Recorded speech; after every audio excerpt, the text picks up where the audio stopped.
မင်္ဂလာပါရှင်ဒီလိုမျိုးရှုံးအိတ်ကလေးချုပ်နေလေးပြပေးမယ်နော်ဒါလေးရလေးအရှည်ရ18လက်မအကျယ်ရတော့10လက်မခွဲ9လက်မလောက်ကိုပတ်ပတ်လဲအကုန်လုံးဓာတ်စလိုက်တာမယ်ကော်ပိတ်ကတ်တဲ့လူကလည်းကတ်ထားရတယ်အသားမာတဲ့လူတွေကမကတ်လဲရတယ်နော်ဒီလိုမျိုးလေးအပေါ်ဘက်ကနေပြီးဒါ2လက်မမြင်းလေးဆွဲထားတာခောက်လိုက်လို့ရှင်1လက်မပြအောင်လို့ပေါ့နော်ဒါလေးရတော့9328လက်မအရှည်ရှိရင်ပိုကောင်းတယ်မပြည့်ရင်လည်းလက်မ20ဝန်းကျင်လောက်ဆိုရင်လည်းရတယ်နော်ကျိုးလေးချုပ်မှာပါရှင်ဒါလေးကဒီလိုမျိုးလေးနှခမ်းလေးကိုဘေးကနေပြီးတော့လေးစိတ်တီးချုပ်ပြီးတော့ခုန2လက်မတောက်ခဲ့တဲ့နေရာကိုကကြီးလေးတောက်ပြီးတော့အဲ့လိုနားလေးအဲ့လိုလုံးထားမှာနော်ဒီကလေးစိတ်အပေါ်ကအနားလေးကိုတစ်ဖက်ကိုပြန်ပြီးတော့အဲ့လိုလေးတုံးမှာပါရှင်ဒါလေးကို2လက်မနေရာလေးမှာကျိုးလေးထည့်ပြီးတော့ချုပ်မှာပါရှင်အဲ့လိုကျိုးလေးထည့်မှာပါ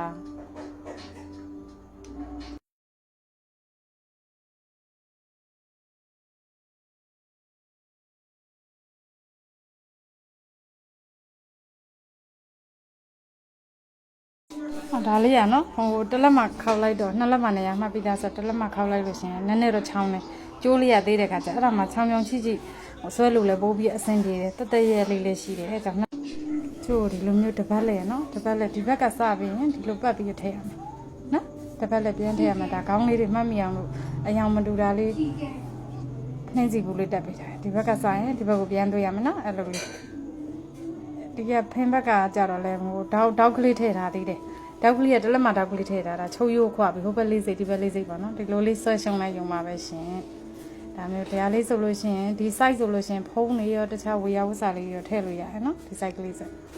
အဲ့လိုလေးဆွဲလို့ရမယ်အဲ့ဒါလေးမနောက်ထပ်ကိုကလက်ကင်ကွင်းလေးထည့်အောင်ပါပေါ့နော်လက်ကင်ကွင်းလေးထည့်ချုပ်ဖို့ဆိုရင်ခုနလိုပဲ6စိတ်ပြားလောက်ကလေးကိုလိုချင်တဲ့အရှည်လေးကိုထည့်လိုက်ရုံပဲနော်ဒီမှာဆိုလို့ရှိရင်တော့တစ်ဖက်10လက်မှာဆိုလက်မ20လောက်ပေါ့အဲ့ဒါလေးကိုခောက်ပြီးချုပ်ထားတာပါရှင်